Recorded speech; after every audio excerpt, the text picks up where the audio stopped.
Baik, saya mulai. Assalamualaikum warahmatullahi wabarakatuh. Hari ini saya akan menjelaskan materi terkait dengan land reform.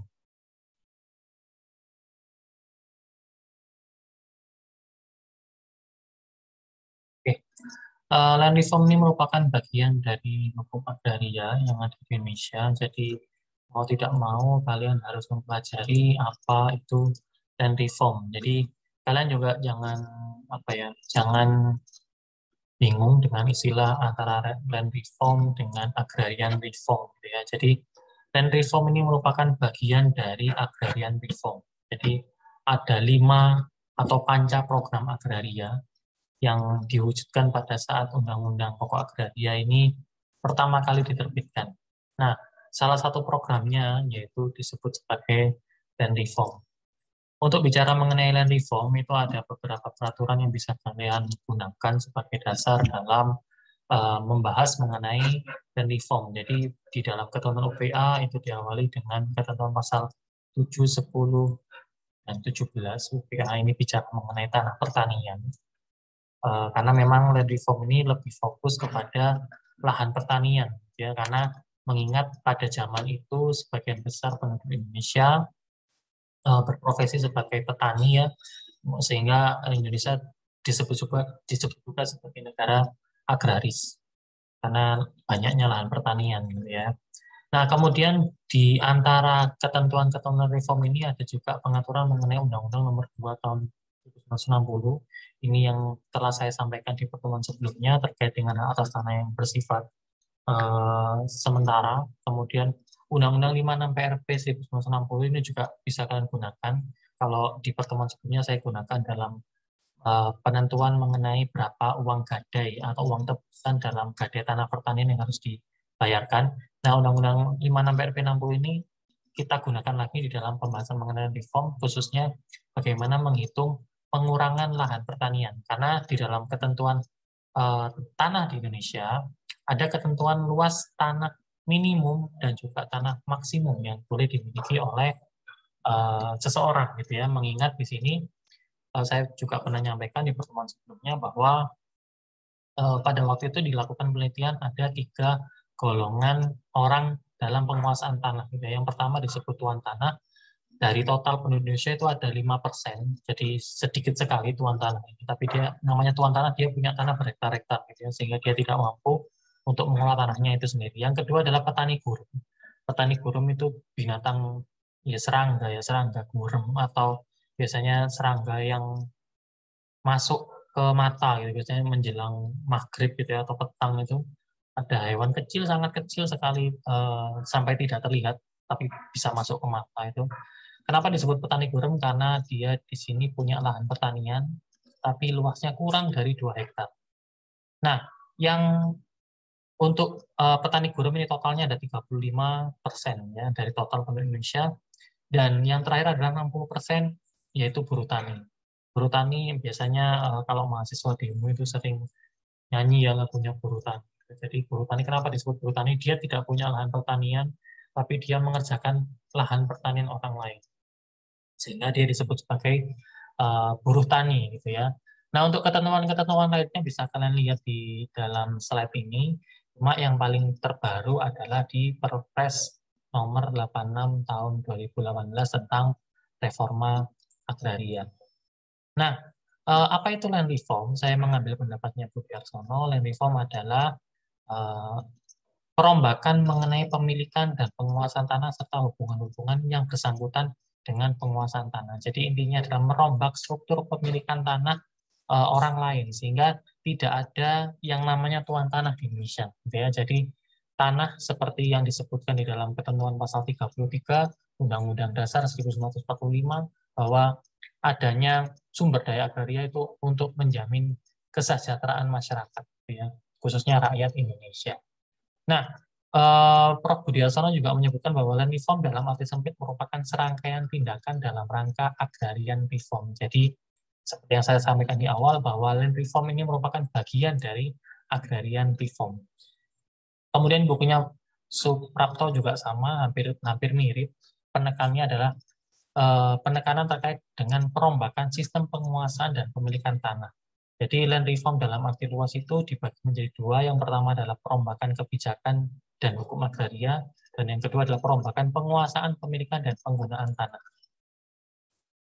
Nah, di dalam Perpres yang terbaru, di Perpres nomor 86 tahun 2018 tentang reforma agraria disebutkan, reforma agraria adalah penataan kembali struktur penguasaan, pemilikan, penggunaan, dan pemanfaatan tanah yang lebih berkeadilan melalui penataan akses dan disertai dengan penataan aset dan disertai dengan penataan akses untuk kemakmuran rakyat. Tujuannya apa sih adanya reforma agraria ini? Di dalam Perpres yang sama itu menyebutkan setidaknya ada 7 tujuan, tapi kita lebih fokus kepada menciptakan ini pemerataan tanah gitu ya, karena fokusnya di land reform itu adalah pemerataan tanah. Jadi tanah ini sebagai sumber kemakmuran dan kesejahteraan bagi masyarakat. Jadi Indonesia, atau kalau dalam tujuan ini kita fokus kepada yang huruf C, ya. Tapi kalau yang lain, mungkin teman-teman tertarik untuk membahas mengenai reforma agraria bisa diambil sini. Tapi untuk fokus pada pembahasan perkuliahan pada hari ini adalah yang poin C saja. Ya, kalau lapangan kerja nanti malah larinya ke undang-undang cipta kerja, malah terlalu panjang gitu ya. Nah, ini yang tadi saya sampaikan terkait dengan land reform atau agrarian reform dalam arti sempit. Jadi land reform ini dalam arti luas itu bicara mengenai ini. Ya. Yang pertama adalah pembaruan hukum agraria melalui unifikasi hukum yang berkonsepsi nasional dan pemberian jaminan kepastian hukum.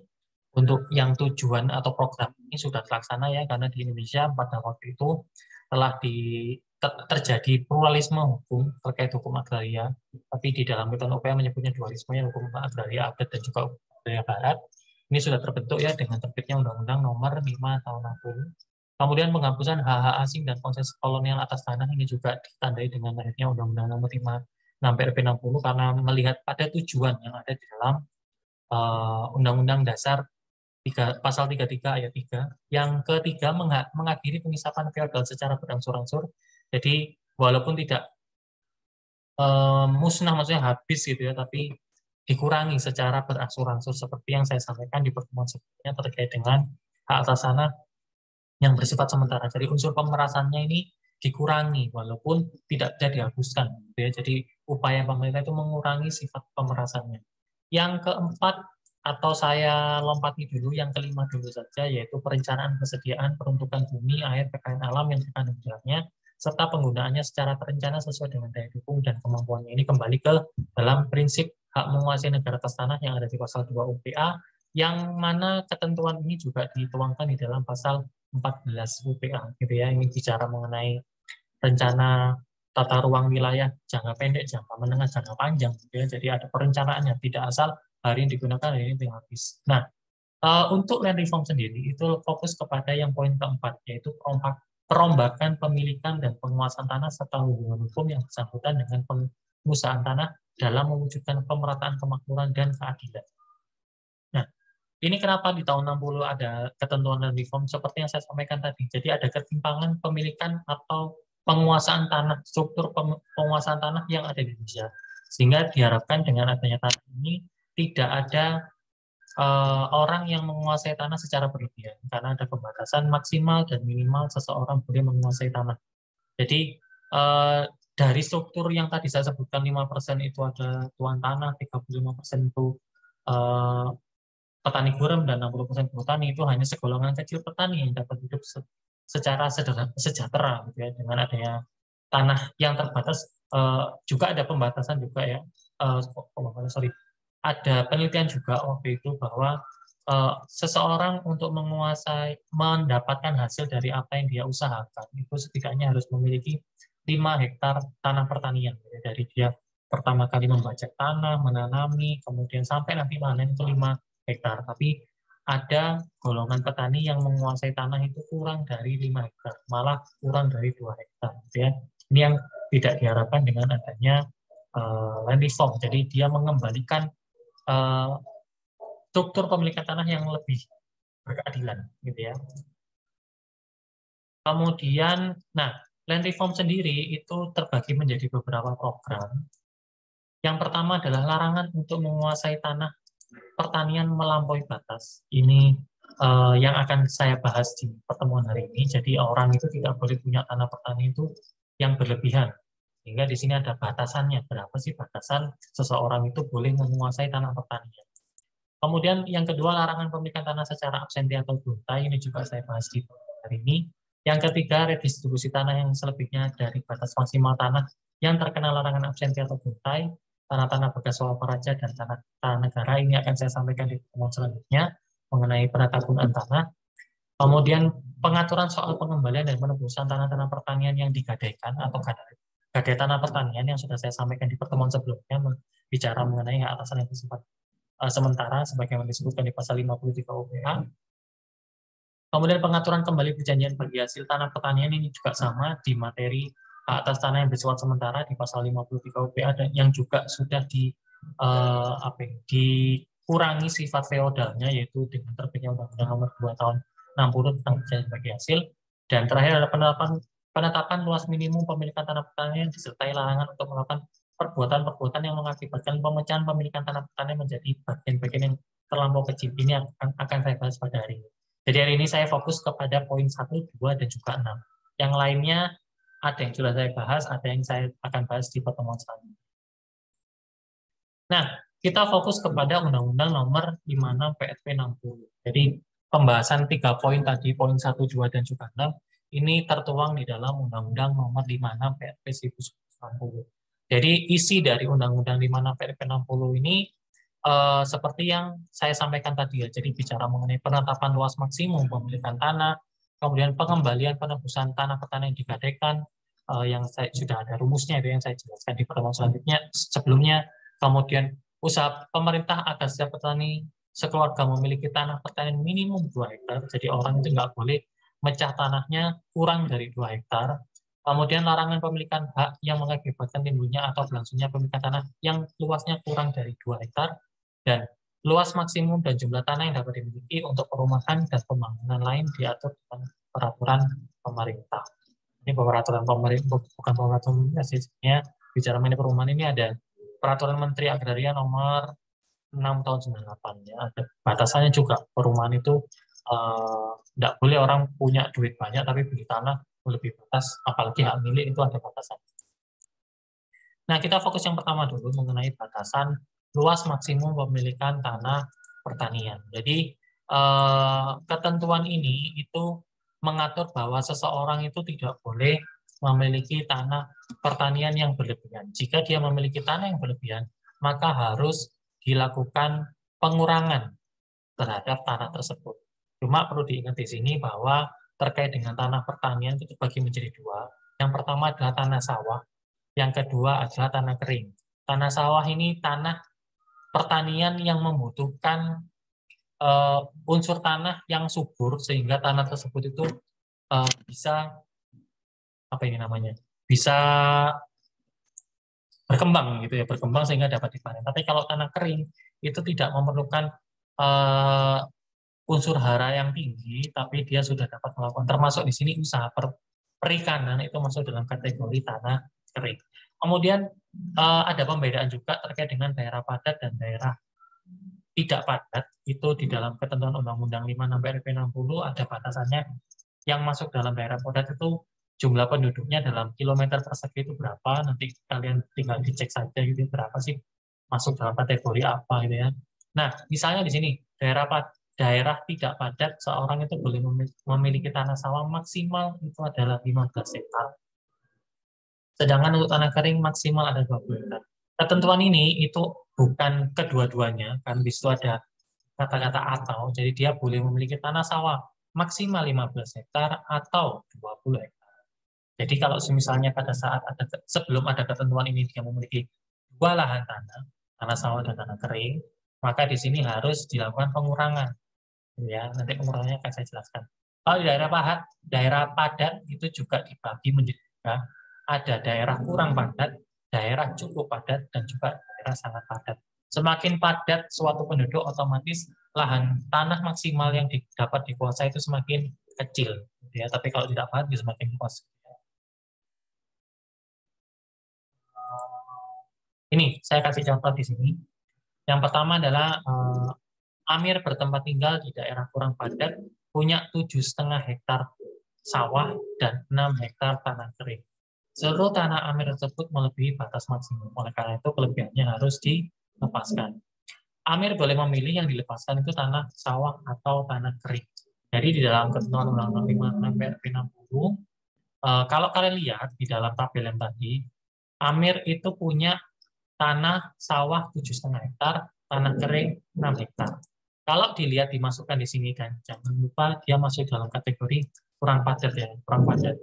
7 hektar dan 7,5 hektar dan 6 hektar tanah kering. Kalau dilihat di dalam tabel ini sebenarnya tidak melebihi batas kan, karena di daerah kurang padat itu maksimal 10, sedangkan tanah kering itu 12 hektar. Tapi perlu diingat di sini ketentuannya adalah atau salah satu. Sehingga apa yang harus dilakukan oleh si Amir? Maka dia dapat memilih salah satu yang dilepaskan. Apakah itu tanah sawahnya atau tanah keringnya, sehingga dilakukan pengurangan.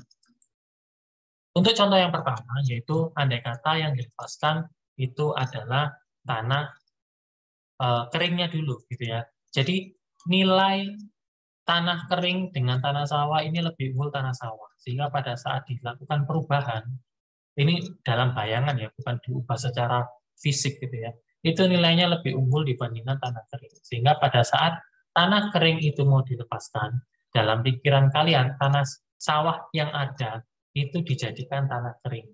Ya, sekali lagi saya ulangi bahwa tanah sawah itu nilainya lebih tinggi dibandingkan tanah kering. Nah, di dalam Undang-Undang 56 PRP 60 juga disebutkan pembedaannya, ya. Apakah dia tinggal di daerah padat atau tidak padat. Karena si Amir tadi tinggal di daerah kurang padat, maka kalian gunakan rumus yang di bawah. Karena kurang padat itu masuk dalam kategori daerah padat, gitu ya.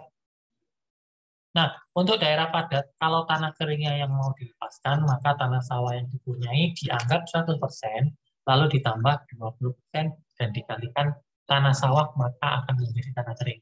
Ya ini bukan diubah secara fisik ya, dalam pikiran kalian saja. Gitu ya. Jadi realnya tetap tanah sawah dan tanah kering, tidak ada perubahan secara fisik gitu ya. Tanah kering misalnya apa ya, selain tadi saya sebutkan untuk usaha perikanan gitu ya, bisa jadi uh, ketela pohon karena dia tidak membutuhkan tanah yang unsur barangnya bagus gitu ya. Ketela pohon atau yang disebut sebagai pohon gitu ya, itu juga bisa ditanami di daerah tanah kering gitu ya. Bagaimana cara menghitung tanah si Amir ini, andai kata dia yang mau melepaskan uh, tanah keringnya dulu, maka tanah sawah itu diubah menjadi tanah kering. Saya kasih papannya.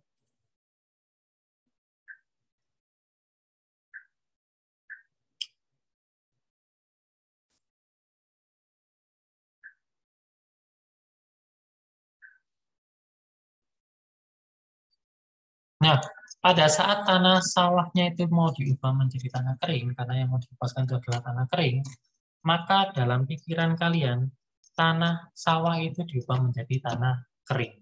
Ya, jadi tadi Amir punya tanah, ya. Amir itu punya tanah. TS itu saya ibaratkan tanah sawah ya. Tanah sawahnya 7,5, sedangkan tanah keringnya itu 6 hektar. 1 hektar itu 10.000 meter persegi ya. Sedangkan ketentuan di Undang-Undang 56 PRP 60 itu di daerah kurang padat, tanah sawah itu 10 hektar, tanah kering itu 12 hektar. Ini ketentuannya, ini tanah yang dimiliki Amir. Oke, kita masuk yang pertama dulu. Tanah sawah, tanah keringnya yang mau dilepaskan dulu ya. Jadi tadi rumusnya adalah jika daerah dia masuk dalam kategori daerah padat, maka 100% plus 20% gitu ya. Jadi karena dia tanah sawah, itu nantinya mau diubah menjadi tanah kering, apa yang harus dilakukan? Yaitu tanah sawahnya tadi 7,5 mau dijadikan tanah kering. Nah, 7,5 tanah sawah ini itu dianggap 1%, plus ada penambahan 20%. Ya. Dengan terus 20 per 100 dikali jumlah tanah sawahnya.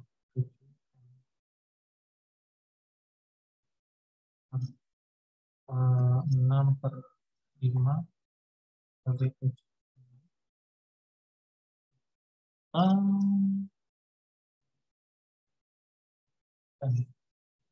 Dan hektar.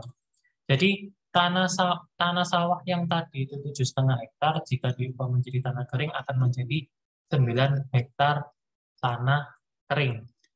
Ini hitung-hitungan kasarnya ya. Nah, kita langsung masukkan aja di sini. Tanah sawah yang tadi diubah, yang 7,5 tadi, itu menjadi 9 hektar tanah kering. Nah, sedangkan secara faktual tanah kering yang dimiliki oleh Amir adalah 6 hektar. Total menjadi 15 hektar tanah kering. Nah, posisinya setelah dilakukan perubahan ini, maka si Amir memiliki 15 hektar tanah kering. Padahal ketentuannya di daerah kurang padat, itu maksimal tanah yang dimiliki itu tidak boleh melebihi 12 hektar tanah. Sehingga tanah Amir, tanah kering Amir, itu dilakukan pengurangan.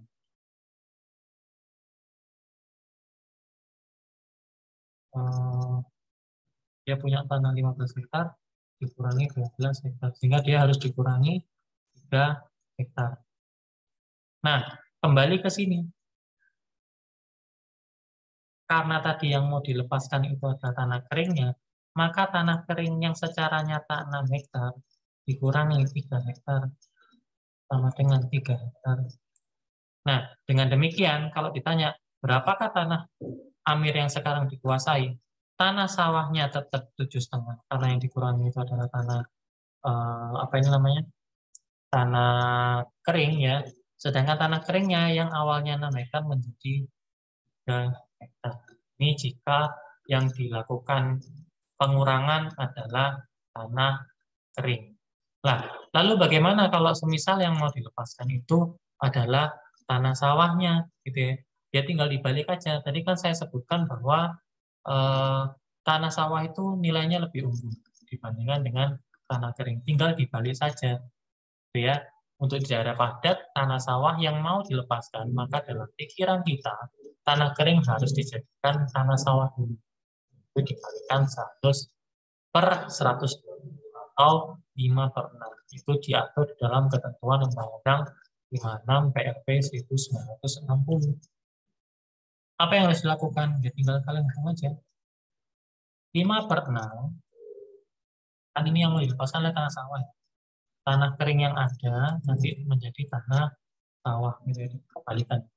5 per 6 tadi tanah kering yang dimiliki 6 hektar. Tanah keringnya 6 hektar.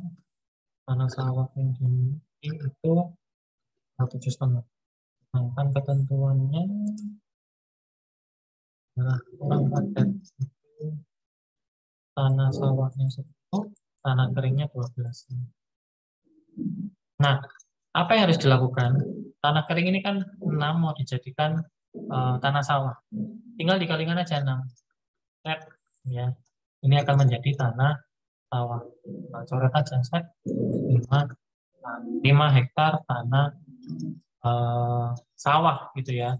Sedangkan posisinya tanah sawah yang dimiliki oleh si Amir ini 7,5 hektar tanah sawah yang memang real itu tanah sawah plus perkaliannya tadi 5 hektar tanah sawah. Totalnya adalah 12,5 hektar tanah sawah. Sedangkan ketentuannya adalah ketentuan di daerah tersebut adalah tanah sawah itu maksimal adalah 10 hektar. Tanah yang dikuasai 12,5 sedangkan maksimalnya adalah 10 hektar. Dengan demikian ada kelebihan 2,5 hektar ya. Ada kelebihan 2,5 hektar. Inilah yang harus dilakukan pengurangan. tanah sawah yang tadi 7,5,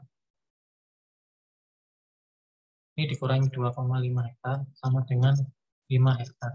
Tanah keringnya berapa sekarang? Tetap menjadi 6 hektar, karena yang mau dilepaskan adalah tanah sawah. Atau kalau mau ditotal, si Amir punya 11 hektar tanah campuran. 5 hektarnya tanah sawah, dan 6 hektarnya adalah tanah kering. Ya. Nah, perlu diingat juga bahwa ketentuan tersebut itu hanya berlaku jika dalam satu keluarga itu tidak lebih dari 7 orang.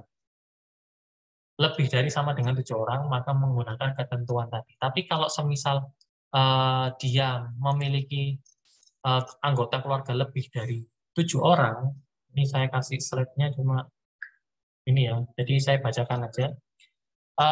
Aslan hidup di daerah tidak padat, mempunyai 15 orang anggota keluarga. Dia punya 15 anggota keluarga.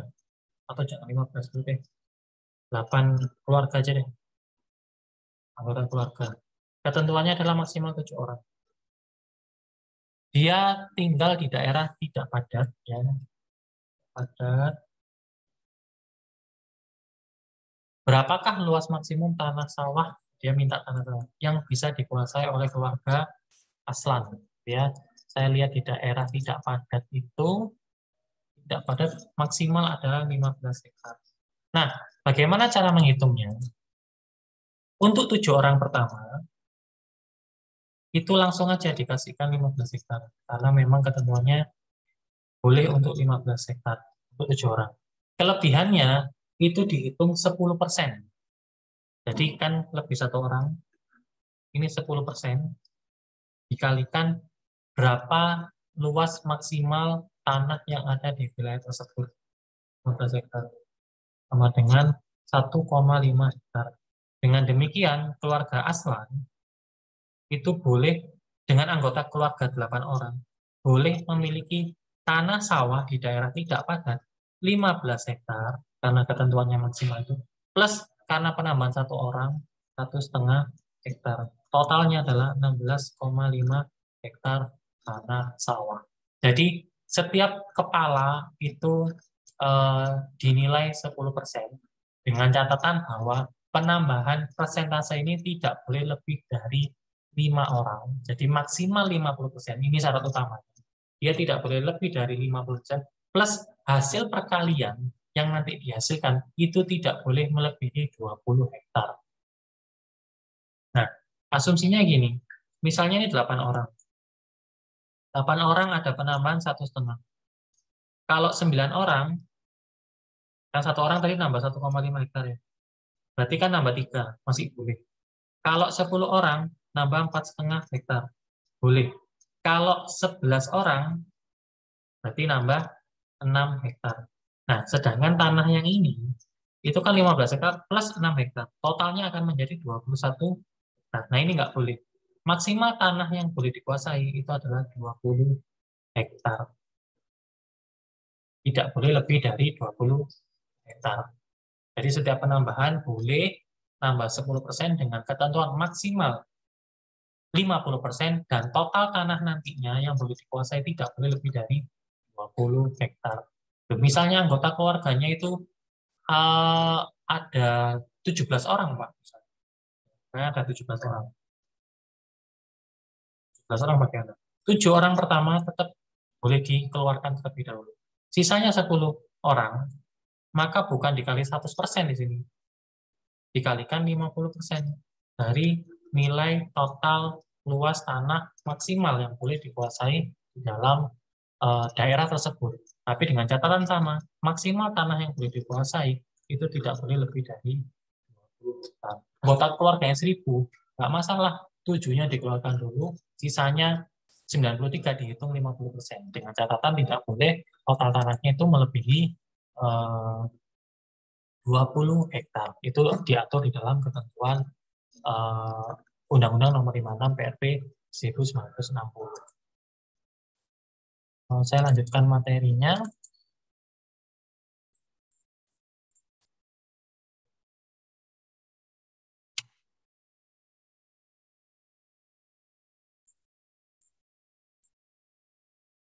Nah, ini ya, tadi saya ulangi lagi, jika tanah kering yang mau dilepaskan pakai, karena kondisinya dia tinggal di daerah padat ya, silakan gunakan ketentuan yang di bawah.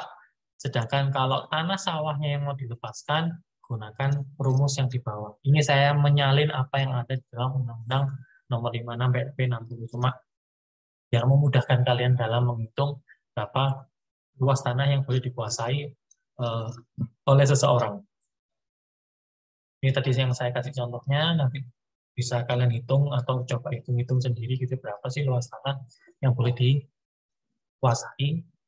Nah, yang kedua adalah larangan pemilikan tanah pertanian yang mengakibatkan tanahnya kurang dari 2 hektar. Tadi saya sampaikan bahwa 1 hektar itu adalah 10.000 meter persegi.